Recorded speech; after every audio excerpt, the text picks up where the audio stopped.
ఓం శ్రీ మాత్రే నమః. మనకి ధనుర్మాసం ప్రారంభమవుతుంది కదా. ధనుర్మాసంలో పాటించాల్సిన నియమాలు, ధనుర్మాసంలో ఏ దేవతలను పూజించాలి, ఏ దేవతలను పూజించటం వలన మనకి ఎలాంటి పుణ్య ఫలితం దక్కుతుంది, మరియు మనకి ఎలాంటి మంచి ఫలితాలు వస్తాయి అనేది ఈ వీడియోలో తెలుసుకుందాం. మార్గశిర మాసం జరుగుతుంది కదా.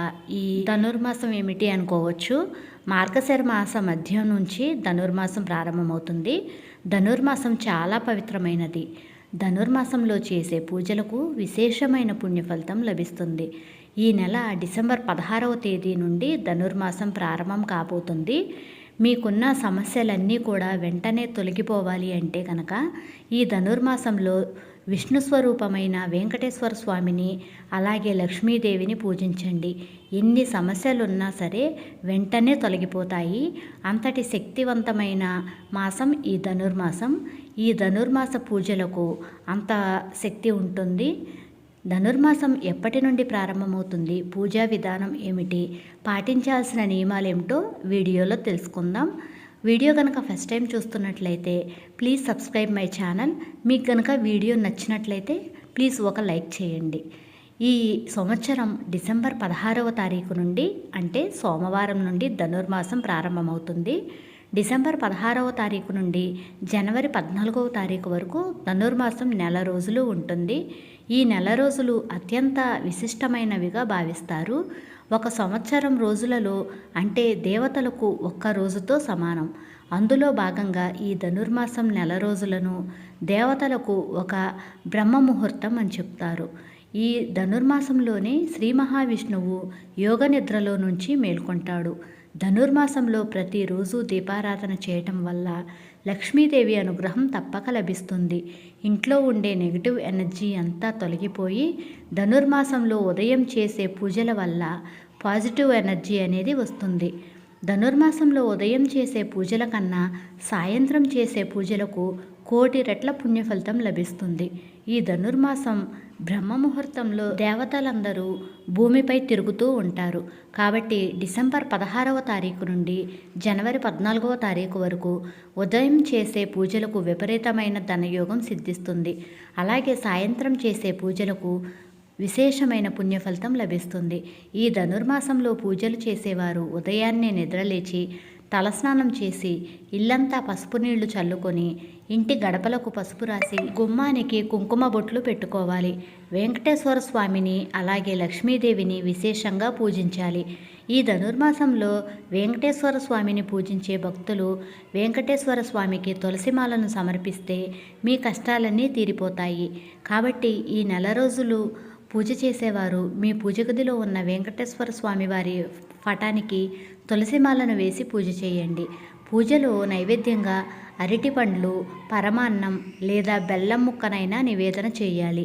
ఈ ధనుర్మాసంలో వచ్చే శనివారాలు చాలా పవిత్రమైనవి.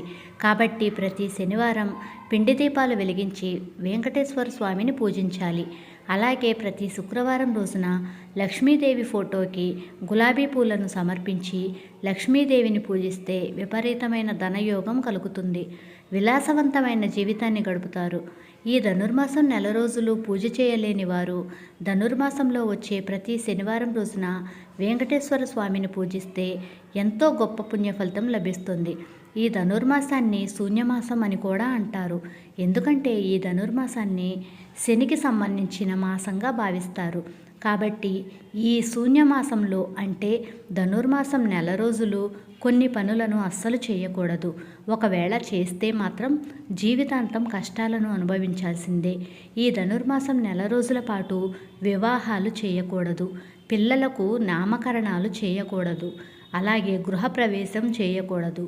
ఈ ధనుర్మాసంలో ఇంటి నిర్మాణాలు చేయకూడదు, అలాగే ఇంటి స్థలాలను కొనకూడదు, కొత్త వ్యాపారాలు ప్రారంభించకూడదు. ఈ నెల రోజుల పాటు శుభకార్యాలను ఖచ్చితంగా వాయిదా వేసుకోవాలి. ఈ ధనుర్మాసంలో వివాహం చేసుకుంటే వైవాహిక జీవితంలో అడ్డంకులు ఏర్పడతాయి. అలాగే ఈ నెలలో కొత్త ఇంట్లోకి ప్రవేశిస్తే మీ కుటుంబంలో ఇబ్బందులు ఎదురవుతాయి. కాబట్టి ఈ ధనుర్మాసంలో శుభకార్యాలకు దూరంగా ఉండటం మంచిది. ఈ ధనుర్మాసంలోనే ముక్కోటి దేవతలందరూ శ్రీ మహావిష్ణువుని మేలుకొలుపులో భాగంగా దేవతలందరూ శ్రీ మహావిష్ణువు ప్రత్యేక పూజలు చేస్తుంటారు. శ్రీ మహావిష్ణువుకు ప్రత్యేక పూజలు వైకుంఠ ఏకాదశి రోజున స్వామివారు నిద్రలేచారు. అప్పటి నుండి ఉత్తరాయణం ప్రారంభమవుతుంది. అందుకే ఈ ధనుర్మాసం నెల రోజులు చాలా పవిత్రమైనవి. ఈ ధనుర్మాసం నెల రోజులు విష్ణుదేవుణ్ణి పూజిస్తే 1000 సంవత్సరాల పాటు విష్ణుదేవుణ్ణి పూజించినంత పుణ్యఫలితం లభిస్తుంది. ఈ ధనుర్మాసంలో ప్రతిరోజు సాయంత్రం సమయంలో ఆకాశంలో ఉన్న నక్షత్రాలను చూసి మీ మనసులో ఏదైనా కోరుకుంటే అది ఖచ్చితంగా నెరవేరుతుంది అని మన శాస్త్రాలు చెబుతున్నాయి. అష్టదళ పద్మం ముగ్గు అంటే లక్ష్మీదేవికి చాలా ఇష్టమైన ముగ్గు.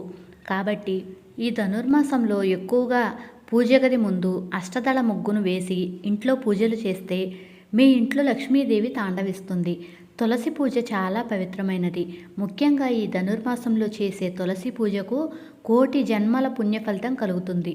అలాగే ఈ ధనుర్మాసంలో వచ్చే ప్రతి శుక్రవారం రోజున ఇంటి గడపలకు పసుపు రాసి సాయంత్రం 6 గంటల తర్వాత ఇంటి ముందు 2 దీపాలు వెలిగించాలి. ఈ ధనుర్మాసంలో వచ్చే ప్రతి శుక్రవారం రోజున ఇలా ఇంటి ముందు దీపాలు వెలిగిస్తే మీ ఇంట్లోకి ఖచ్చితంగా లక్ష్మీదేవి అడుగు పెడుతుంది. మీ ఇల్లంతా అష్టైశ్వర్యాలతో నిండిపోతుంది. పెళ్లి కాని వారికి ఈ ధనుర్మాసం చాలా ప్రత్యేకమైంది అని చెప్పవచ్చు.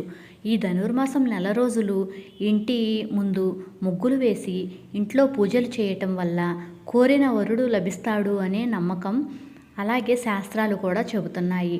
పెళ్లి కాని మగవారైతే ధనుర్మాసం నెల రోజులు బ్రాహ్మీ ముహూర్తంలో నిద్రలేచి తలస్నానం చేసి వెంకటేశ్వర స్వామి ఆలయానికి వెళ్ళి వెంకటేశ్వర స్వామి వారికి తులసిమాలలు సమర్పిస్తే త్వరలోనే వివాహ గడియలు వరిస్తాయి. ఈ నెల రోజుల పాటు భార్యాభర్తలు బ్రహ్మచర్యం పాటించాలి. ఈ ధనుర్మాసం నెల రోజుల పాటు విష్ణుదేవుని కథలు చదువు విష్ణు నామస్మరణ చేస్తే చాలా మంచిది. ఆ పరమాత్ముడికి చేరుకునేందుకు మనం ఎక్కడికి వెళ్ళాల్సిన అవసరం లేదు. ఎవరైతే ఈ ధనుర్మాసం నెల రోజుల పాటు భక్తి శ్రద్ధలతో దేవతలను పూజిస్తారో అలాంటి ఇళ్లల్లో 3,000,000 దేవతలు కొలువై ఉంటారు.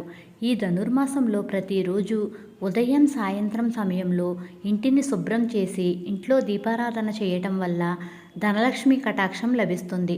జీవితాంతం డబ్బు కష్టాలు లేకుండా ఉంటాయి. ఈ ధనుర్మాసం పూజలు చేసేవారు మాంసాహారానికి దూరంగా ఉండాలి. ధనుర్మాసం ప్రారంభమైనప్పటి నుంచి హరిదాసులు బసవన్నలతో సంక్రాంతి సందడి మొదలవుతుంది. కాబట్టి ఈ ధనుర్మాసం నెల రోజులు భక్తి శ్రద్ధలతో ఎవరైతే విష్ణుదేవుని పూజిస్తారో వారికి సుఖ సంతోషాలతో ఆయురారోగ్యాలతో అష్టైశ్వర్యాలతో వర్ధిల్లుతారు. అంతేకాకుండా ఈ ధనుర్మాసంలో ముఖ్యంగా చెప్పుకోవాల్సిన విషయం ఏమిటి అంటే ముంగిట్లో ముగ్గులు అనేది సందడి చేస్తూ ఉంటాయి. ఎంత పెద్ద ముగ్గులు వేస్తారు అంటే ధనుర్మాసంలో వేసినన్ని ముగ్గులు మామూలు రోజుల్లో ఎప్పుడూ కూడా వేయరు. అలాంటి ముగ్గులు వేసే మాసం ఏదైనా ఉంది అంటే ధనుర్మాసమే. మీకు గనక ఈ వీడియో నచ్చినట్లయితే ప్లీజ్ లైక్ చేయండి, మీ ఫ్రెండ్స్కి షేర్ చేయండి. Thank you for watching.